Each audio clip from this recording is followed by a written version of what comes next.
Shalom saudaraku kasih dalam Tuhan, kasih karunia dan damai sejahtera dari Allah Bapa dan Kristus Yesus menyertai kamu.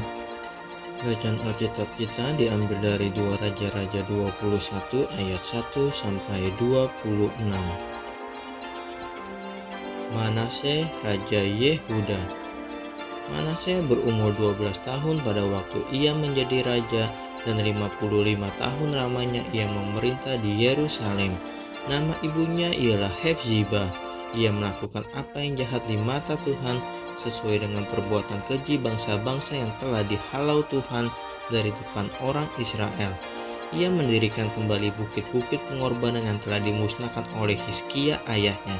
Ia membangun mesbah-mesbah untuk Baal, membuat patung Asyera seperti yang dilakukan Ahab raja Israel, dan sujud menyembah kepada segenap tentara langit dan beribadah kepadanya. Ia mendirikan mesbah-mesbah di rumah Tuhan, walaupun sehubungan dengan rumah itu Tuhan telah berfirman, "Di Yerusalem aku akan menaruh namaku." Dan ia mendirikan juga mesbah-mesbah bagi segenap tentara langit di kedua pelataran rumah Tuhan.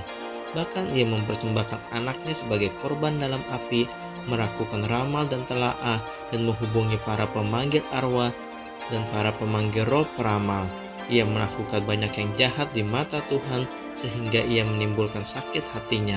Ia menaruh juga patung Asyera yang telah dibuatnya dalam rumah, walaupun sehubungan dengan rumah itu Tuhan telah berfirman kepada Daud dan kepada Salomo anaknya, "Dalam rumah ini dan di Yerusalem yang telah kupilih dari antara segala suku Israel, aku akan menaruh namaku untuk selama-lamanya.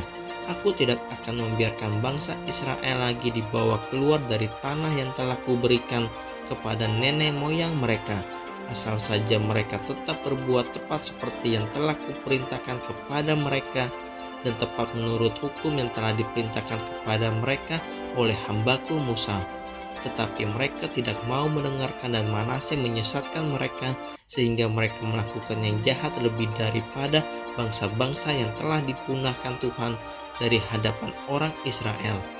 Kemudian berfirmanlah Tuhan dengan perantaraan para hambanya, yakni para nabi, "Oleh karena Manasye Raja Yehuda telah melakukan kekejian ini, berbuat jahat lebih daripada segala yang telah dilakukan oleh orang Amori yang mendahului dia, dan dengan berhala-berhalanya ia telah mengakibatkan orang Yehuda berdosa pula.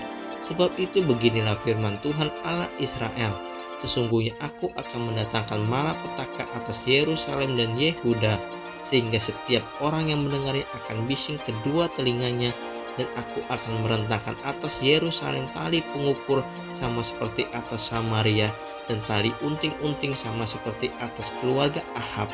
Dan aku akan menghapuskan Yerusalem seperti orang menghapus pinggan, yakni habis dihapus, dibalikan pula menungging. Aku akan membuangkan sisa milik pusakaku dan akan menyerahkan mereka ke dalam tangan musuh-musuh mereka, sehingga mereka menjadi jarahan dan menjadi rampasan bagi semua musuh mereka. Oleh karena mereka telah melakukan apa yang jahat di mataku, dan dengan demikian mereka menimbulkan sakit hatiku, mulai dari hari nenek moyang mereka keluar dari Mesir sampai hari ini. Lagi pula Manasye mencurahkan darah orang yang tidak bersalah sedemikian banyak, hingga dipenuhinya Yerusalem dari ujung ke ujung, belum termasuk dosa-dosanya yang mengakibatkan orang Yehuda berdosa pula dengan berbuat apa yang jahat di mata Tuhan. Selebihnya dari riwayat Manasye, segala yang dilakukannya dan dosa-dosa yang diperbuatnya, bukankah semuanya itu tertulis dalam kitab sejarah raja-raja Yehuda?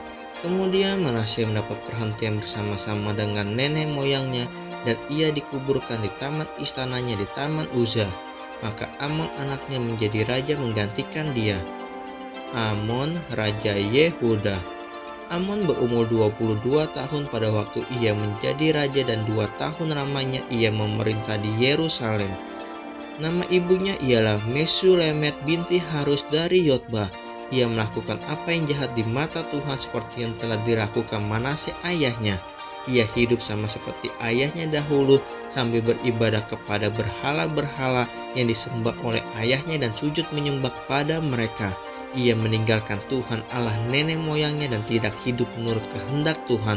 Dan pegawai-pegawai Amon mengadakan persepakatan melawan dia, dan membunuh raja di istananya. Tetapi rakyat negeri itu membunuh semua orang yang mengadakan persepakatan melawan Raja Amon, dan rakyat negeri itu mengangkat Yosia anaknya menjadi raja menggantikan dia.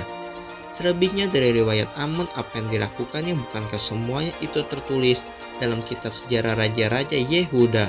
Kemudian ia dikuburkan dalam kuburnya di Taman Uza, maka Yosia anaknya menjadi raja menggantikan dia.